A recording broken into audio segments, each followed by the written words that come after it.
Hi viewers, இன்றைக்கி நம்ம பார்க்க போகிற சம்மரி என்ன பார்த்தீங்கன்னா, புறநானூறு பாடல் நம்பர் 192 192வது பாடல் புறநானூறு. யார் எழுதுனது பார்த்தீங்கன்னா கணியன் பூங்கொண்டனார்.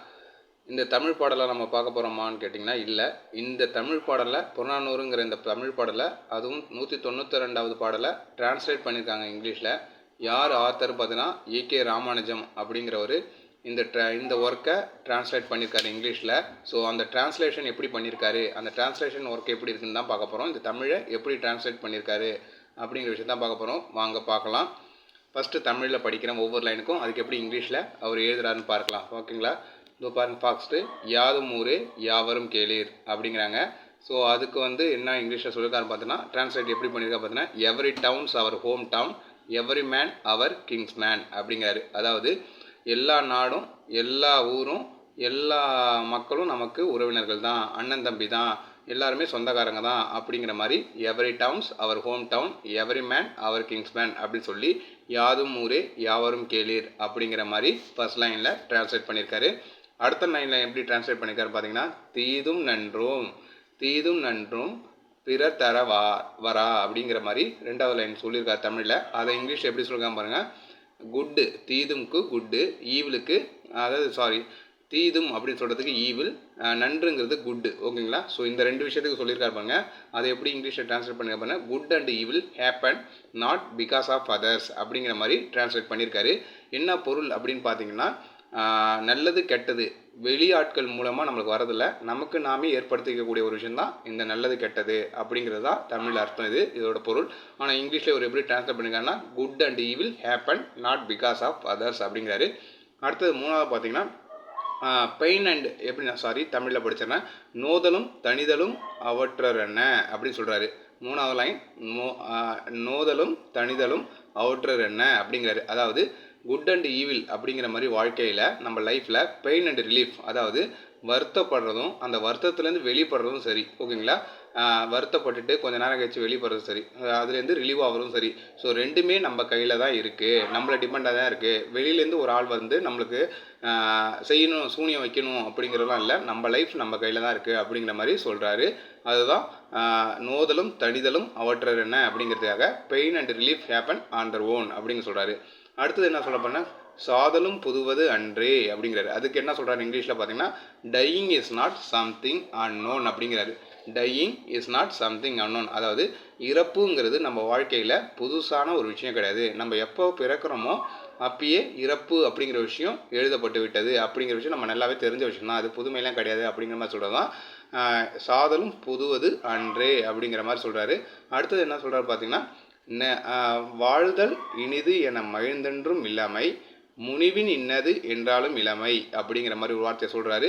அதுக்கு என்ன இங்கிலீஷில் பார்த்தீங்கன்னா, neither do we rejoice that life is a joy, nor in disgust do we call it a misery அப்படிங்கிறாரு. நம்ம லைஃப் எடுத்துக்கிட்டோன்னா ஒரு நிலையற்ற ஒரு தான் வாழ்க்கை. நம்ம வாழ்க்கை எப்படிப்பட்ட வாழ்க்கைனா நிலையற்றது தான். ரொம்பவும் சந்தோஷமும் மாறி மாறி தான் வரும். சந்தோஷம் துக்கம் இது மாதிரி மாறி மாறி தான் வரும். எதுவுமே நம்ம என்ன பண்ணக்கூடாது லைஃப்பில், எல்லாமே மிக ஒரு சந்தோஷம் கிடைக்குதுன்னா அதுவே வாழ்க்கை அப்படின்னு நினச்சிட்டு இருக்க முடியாது, சந்தோஷம் அப்படிங்கிற மாதிரி. ஸோ வருத்தப்பட்டுக்கிட்டே இருக்கக்கூடாது வாழ்க்கை ஃபுல்லாகவே. ஓகேங்களா? ரெண்டுமே கலந்து வரது தான் இந்த விஷயம். ஸோ வாழ்க்கைன்னு எடுத்துட்டோம்னா இது ரெண்டுமே நிலையற்றது தான், நம்ம வாழ்க்கையே நிலையற்றது தான் அப்படிங்கிற மாதிரி சொல்கிறாரு. ஸோ ரொம்பவும் சந்தோஷப்படக்கூடாது, ரொம்பவும் வருத்தப்பட்டு இருக்கக்கூடாது, நிலையற்ற வாழ்க்கை இது அப்படிங்கிற விஷயத்தை தான் புரிய வைக்கிற வராரு.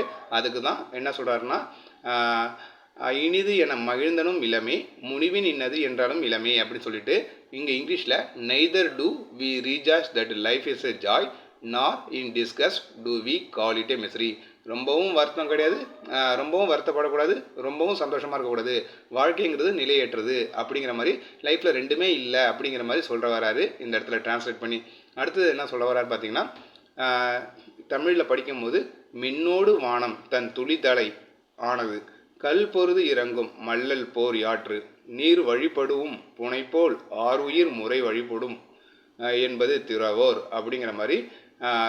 அடுத்தது காட்சியின் தெளிந்தனம் ஆகலின் அப்படிங்கிற மாதிரி சொல்கிறாரு. என்ன சொல்ல வர்றாரு பார்த்தீங்கன்னா இந்த இடத்துல, சின்ஸ் வி நோ ஃப்ரம், அதுக்கான அர்த்தம் டிரான்ஸ்லேட் பண்ணியிருக்காரு பாருங்கள். Since we know from mats of wise man our precious lifes follow the distant courses like raft following the course of a mighty river, clattering over rocks after a downpour from lightning slashed skies அப்படிங்கிறாரு. என்ன சொல்ல வராரு பார்த்தீங்கன்னா இந்த இடத்துல இப்போ தமிழில் சொன்னது தான்.